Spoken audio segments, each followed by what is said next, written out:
But we'll see how we go. I've heard a groom refer to the age of his wife before and make a joke about that. Not quite sure I've heard one refer to the death of his wife. So that's a first for me as well. Is it anybody's birthday here today? That's that one ruined then. So this is the third time each actually that Ben and I have been best men. And this does concern me a bit because what's it they say? 3 times a bridesmaid, never a bride. I don't know whether that works for men. Does it? 3 times a best man, never a groom. So if it does, I'll call it quits here and we'll call it 2.5. Is that all right? So firstly, I'm going to say a thing about Andy as well. Is that doesn't she just look amazing? And I'm going to be controversial here, I'm just going to chuck it out there. At some weddings, right, I think there's a bit of an elephant in the room. Oh, isn't the bride beautiful? Sometimes, yeah, she's alright. You know, she looks better than normal, we'll give her that. But today, Andy, just stunning. And in fact, every day, Andy's stunning. And I'm not hitting on your wife.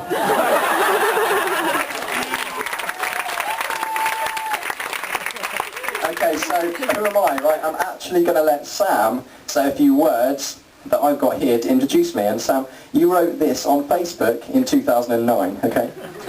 I have a good relationship with my friend Carl. We're good so far, okay? Some people may meet us and think we're dangerously close. So if any of you haven't met me and Carl together, it's probably safer if I explain to you how it works before you see us together so you don't get the wrong idea. Now I was going to use some photos but I decided not to, but honestly I would love to see Sam try and explain some of those photos. I first met Sam in 2002, we shared a tent at Soul Survivor. It was all a bit random really, I didn't know him and I'll just nip this one in the bud. Sharing a 2-man tent with a bloke I don't know is not normally my idea of fun. Okay, I'll just get that one out there. I'd just arrived at St John's, didn't really have any friends, didn't really know anyone, but let's be honest, didn't have a tent. So they put me with the vicar's son, the holiest person they could find. Then I probably got to know Sam really. It was all a bit weird. We never really spoke to each other, shared a tent, didn't really say much to each other. That was the extent of our relationship then. For about 3 years actually. I'm not quite sure why it took us that long, but in Romania, where we went on mission in 2005, that's where our friendship really hit off. And we've been very close ever since. And actually Sam, you nearly made me cry earlier. I was really touched by what you said, thanks. If I was to write a speech about you, it'd be much the same. So I think this is being recorded. I might use that at my wedding.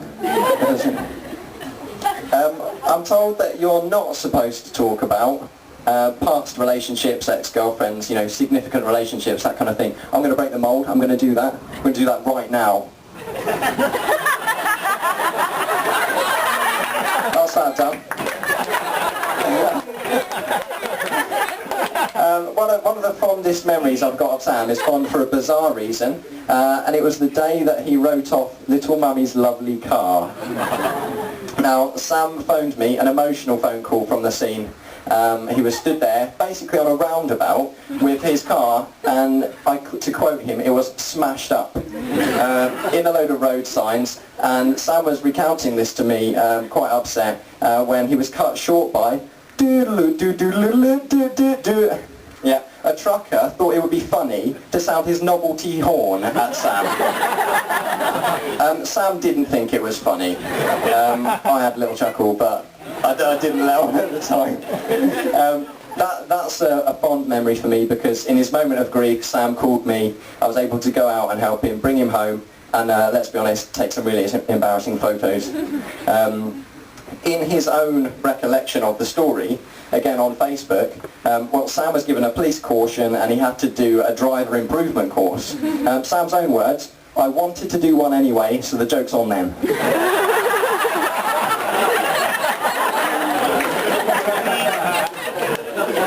I've got a couple of quotes. Sam's already spoken about his mum and dad. Obviously he's extremely fond of them. That's one thing I love, is going around their house and just seeing the love in their house.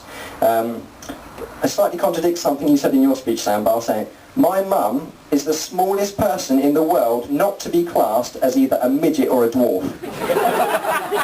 and of his dad. And this is historical, but Dad has a moustache. No longer, but a good one.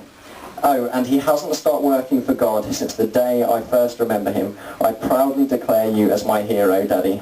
And we've heard that already. On several occasions, Sam, Ben and I have got together and created some videos. Some of those are on YouTube, 4,000 views, so back of the net. There's the guide to decorating. Ben and I were being paid to paint the church hall, and we just cracked out the video camera. The rest is history. And I showed the video to Dave, and he was in stitches, which is reassuring from the vicar, who was effectively paying for us to make it.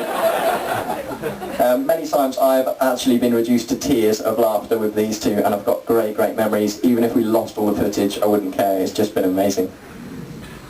A few brief memories of Sam that we've shared. Some radio broadcasting at a small-scale festival. We broadcasted across Norfolk. It was made all the more kind of memorable by the fact that there was almost definitely nobody listening. I'm not kidding. We practically told them the answers to the quiz questions, and nobody phoned or texted. Another one is I played pool for 24 hours non-stop with Sam and Ben. That was to raise money for one of our mission trips to Romania. It seemed like a good idea for about the first 2 hours, and it just went rapidly downhill. Who won? Oh, that's embarrassing. It was me, Rick. Not gonna lie. Every Christmas Day, straight after church, Sam and I have been for the last few years out on a Christmas Day drive, and that's been great. We just go get lost somewhere, and invariably we find a children's playing ground and just mess around on the swings, and that's one of my great memories. Given the circumstances, I'm now prepared to relinquish that entitlement, but it's going to be sad. I will still do it, he says. Just bring Andy with us. And of course, even though we nearly didn't get there all in peace, IKEA was always a great laugh. I have memories of Sam. You know when you fall into a bed, but without putting your hands out? He just did that on every single bed about 10 times. It's one of those things that kind of starts off funny, and it's like, oh, that's the same, and it just gets funny again. That's kind of Ben's humour, isn't it? I have noticed a change in Sam in the last couple of years, and that was from when he went to Hillsong, which is a massive church in Australia. He went there for a year to sort of deepen his relationship with God. And he did come back, let's say, a bit more Christianed up. He was Hillsongified. In a really, that is the word now, yeah. In a really good way, and I feel that he's moved from somebody who had a really good attitude to people and to God, to someone who actually now leads by example in those respects, and I really see him as an example to me in both of those respects as well.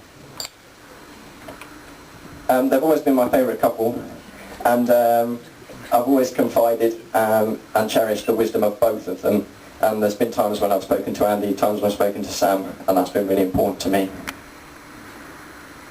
So I think it's going to sound a bit weird, but the best thing Sam ever asked me to do for him was to hide in a bush and take photos of his girlfriend. And I'm just going to explain that, yeah. Sam's asked me to explain that one. If you've seen the photos of their engagement, it was me that took those. I went to London, set up their picnic. And just to correct something from Dave's address earlier, he said that they got engaged in a bush. I'll just glamorise that a bit more. It was a nice willow tree. It was a beautiful spot. It wasn't a bush. I was the one in a bush taking photos, and I must say I did suffer slightly for that. I took Karen's cheesecake, homemade cheesecake, on the train, suspending it over the bumps on the train, all the way to London, avoided people on the tube. Yes, I got comments such as, nice basket,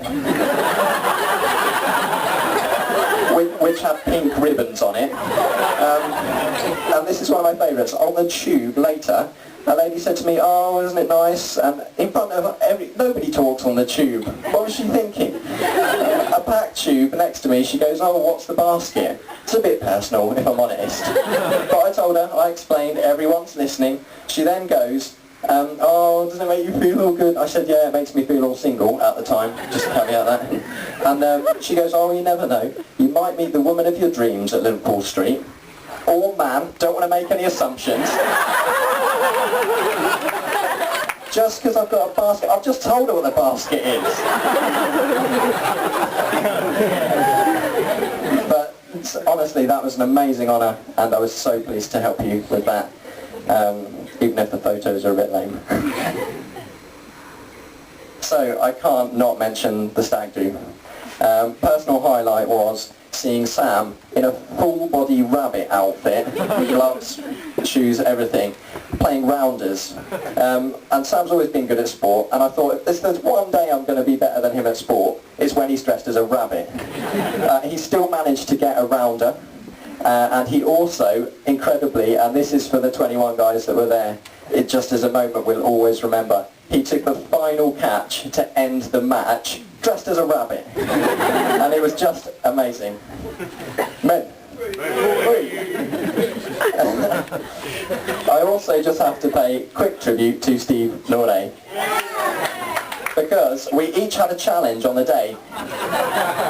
Steve decided to make his challenge much more difficult than it really needed to be. His challenge was hug a stranger. It was one of the easier ones.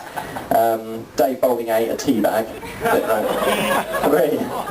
And so Steve had to hug a stranger. He waited until we went to a classy Italian restaurant, and he waited until the end of the meal, and he was going to go and hug a waitress. So he chose his moment when she didn't have anything in her hands. So far so good. He then goes up to her and he talks to her, and we all look and we think, right, he's saying, this is embarrassing, I'm on a stag do, I need a hug, just give us a hug. No, he didn't say that. Steve stood there and said, that was a really nice pizza, thanks very much, and just went for it.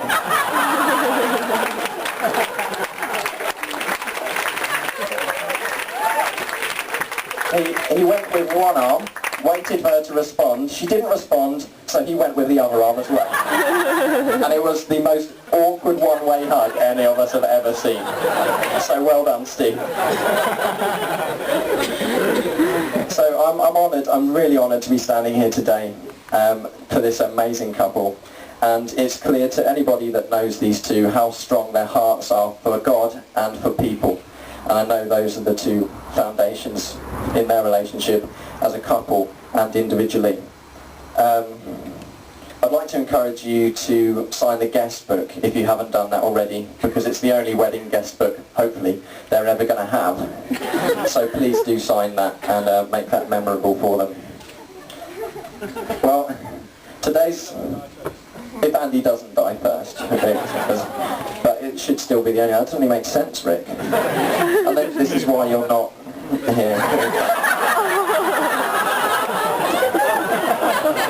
So today's been an emotional day, I think you'll agree. Even the cake's in tears. If you didn't understand that, ask someone next to you. So I'll ask you to join in a toast again. Raise your asses and your glasses for Mr. and Mrs. Gardner.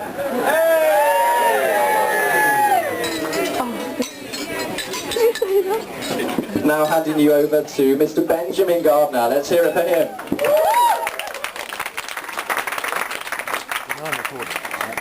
Yeah, but he won't. For those that don't know, I'm Ben Gardner.